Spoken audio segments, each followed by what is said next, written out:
Hey everybody, Andy Hamilton of Track Wrestling here, joined by the co-founder of Young Guns Wrestling Club, Jody Strittmatter. Welcome in, Jody. How are you tonight? I'm doing great. Thanks for having me, Andy. Yeah, well, one of the interesting things that you got going on right now, Young Guns Wrestling Club. You're the co-founder, as I mentioned, with Eric Juergens. You guys had three NCAA champions a couple years ago, two last year, four in the Big Ten finals, two Big Ten champions. And Young Guns is expanding due to COVID 19. You guys have kind of been forced to evolve a little bit. Can you take us through what you guys have going on right now with Young Guns Wrestling virtual training? How the idea Yeah, originated? it's been pretty cool. And it comes from a bad situation, and with everything going on. But we went to the high school state tournament.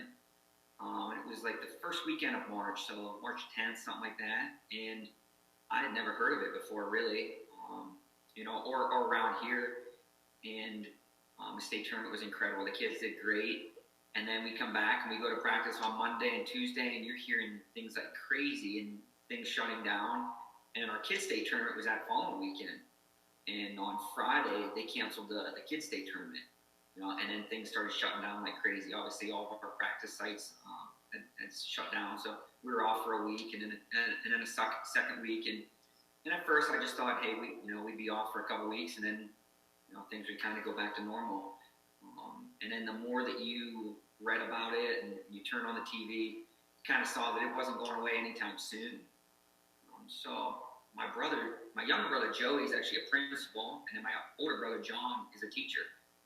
So they're going through the same thing. The students, that the students aren't going to school, and so my brothers, they're really, really good with technology, and especially Joe, he's a principal, so he's organizing, what all his kids are doing at the school, and what the teachers are doing.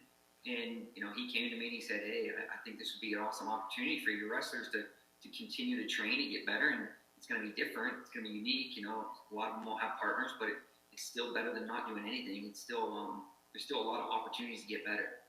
So he showed me a bunch of different things what they were doing, and we started incorporating wrestling into it. And it started small with just a couple workouts a week, and now we meet twice a day, every day throughout the week.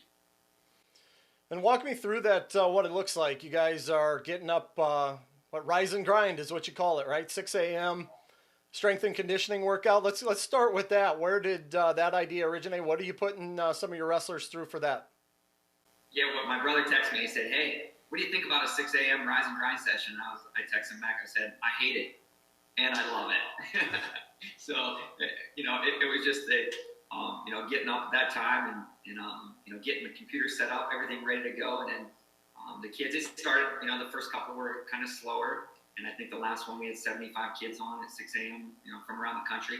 And the cool thing, again, some of them are from different time zones. So some of them are getting up at 4:30, 5 in the morning out in the Midwest to get up and get the rise and grind in. So we do that Monday, Wednesday, Friday. And then Tuesday, Thursday, we have wrestling practice. It's an hour-long wrestling practice. And then on Mondays, we do like just a single breakdown of a technique. So I'll just pick out one technique, and we'll do that like maybe 25, 30 minutes. And I'm trying to think what else we have going on. We have book readings and book reviews. John's doing Pound of Stone, so it's great. Again, you get just a ton of kids getting on, and John will read a chapter from a book. And then, the kids they'll ask questions, or John will ask questions and they'll answer it. On Wednesdays, we have a guest clinician. So every Wednesday afternoon, we'll have a guest clinician. This week, Vincenzo Joseph's going to go over his inside trips. Then Thursday, we do another book reading. Coach Larry does, it's kind of like a history. It's called Matt Snacked by Jack Spates. And it's a bunch of just real short stories about, wrestlers and stories behind the sport. It's been pretty cool. And then on Fridays, we have a guest speaker, and the kids get questions together all week long. So they submit questions, and then we ask the guest clinician questions on Friday live, and they answer it. So we had Spencer Lee on week 1, and then we had Dave Gable on week 2, which was really cool. The kids just really, really enjoy that. So trying to give the kids as much as they can. We also do weekly journals where the kids fill out, how many push-ups, pull-ups, strength workouts they're doing, cardio, wrestling, matches they won. just trying to give them a lot of different opportunities to keep learning and getting better. Some kids have partners and it's easier. Some kids don't. But I think that there's still a lot of opportunities to get better, even if you don't have a partner by doing it. As I mentioned at the top, you were the co-founder of Young Guns Wrestling. It started out in Michigan, you and Eric Juergens, your college teammate at Iowa, and then you go back to Pennsylvania where you grew up in central PA there, west, and Eric goes back to the Quad Cities. And so you've got mostly Pennsylvania wrestlers, Iowa, Illinois, you kind of get into West Virginia, maybe a little bit into Ohio, but this has allowed you to go nationwide. And give us an idea how many wrestlers, how many states are being represented right now that are joining into your virtual training on a regular basis? Yeah, it's been pretty cool because, over the last 20 years, that I've been coaching, you've made a lot of relationships around the country, but you always heard like, man, why couldn't you be here? Why couldn't Young Guns be here? You need to move here, so it's been pretty neat now. You can do it no matter where you live. And we have, currently we have kids from 21 states doing it. There's right around 175 memberships right now. So it's been pretty cool to the relationships that you develop in the sport. And maybe location kind of limits you, with physical practice. Now it doesn't, the kids are able to come and practice from all over the country. You mentioned that some of your athletes that are joining this, maybe they have a brother or a training partner, a sister. Others have had to be a little bit creative. Give us an idea of what some of the young athletes are using for training partners to demonstrate some techniques that you're showing. How are they showing you whether they're getting it right or not? Yeah, so it's pretty cool. So we can show technique, and then I go to the screen, just like practice. I say, bring it in, and they'll come to their screen, and I'll show the technique. All right, let's go do the techniques, and then I'll come to my screen, and I can watch them. So again, some of them have brothers that are similar size. Some are using their dads, their moms, their sisters. It's funny. Coach John will be like, "All right, it's time to hand fight. You're not allowed to hand fight your moms or sisters, but dads and brothers are fair game. You're allowed to hand fight as hard as you can." But some kids are using teddy bears. We have a young kid. He just won a state title. A high school state title at 106 mini Kilkiri. And he doesn't have a partner right now, and he uses this huge teddy bear. So it's pretty cool. We're doing leg laces, and he has this big stuffed animal. He's doing leg laces on it. So, it's been pretty neat. There's a kid that has a pillow, and then he has like 2 broomsticks in the pillow, and it simulates like the partner and then the guy's legs, to doing a leg lace. So it's so cool. Whenever you have that mentality where there's no excuses, always find a way. Don't look at what we can't do right now. And there's a lot that we can't do. Focus on what we can do, and there's a ton of ways still to get better. You mentioned Vincenzo Joseph, a guest clinician. You mentioned Spencer Lee, Dan Gable. Who else do you have lined up? Who else have you already had for guest clinicians? We just finished our second week. So like I said, we've been adding each week. We're trying to give the kids a little bit more and more. Jason Nolf, actually, I was just on the phone with him. He actually wants to do the workouts. He wants to get up and rise and grind and work out. So he's going to be on. Again, pretty cool. Eric Guerrero reached out to us and said, hey, I would love to do this with my son. So Eric Guerrero is doing it out in Oklahoma. So we definitely want to get Coach Guerrero on there. Just using all the relationships that we've built in this sport. I think that's the most important thing, whether it be athletes that we've coached before or bringing on new guys or even competitors and coaches that are coaching now. Just trying to give the kids as much access to the best guys and keep learning as we can.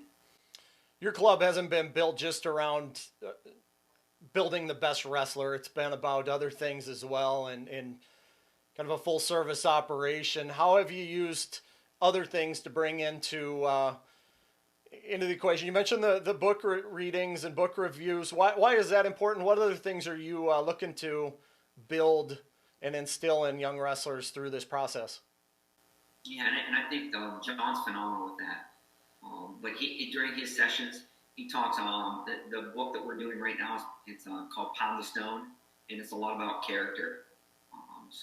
The first chapter, he reads a chapter, and then he's talking about character and asking the kids. The kid basically gets kicked off the team for behavior. And he's talking about character traits and And then he asks the kids, what do they think the best or the most important character trait is, and they talk about that stuff. So I do think that's really, really important that the kids hear it from their coaches. They hear it from the time that they're young, kids that they look up to, kids like that you just mentioned Jason Knoll, Spencer Lee, what amazing kids they are off on that. And they're phenomenal wrestlers, but they're the kind of kids you want, your son to be like. I think to be the best, I think you have to have a lot of that in you, to knowing that you did everything right, not just being a complete jerk. I talk about that a lot with the kids, trying to do everything right, and then your biggest moments of your life, you have to feel that you did things right. That you have to have all the confidence in the world. You can't have self-doubt.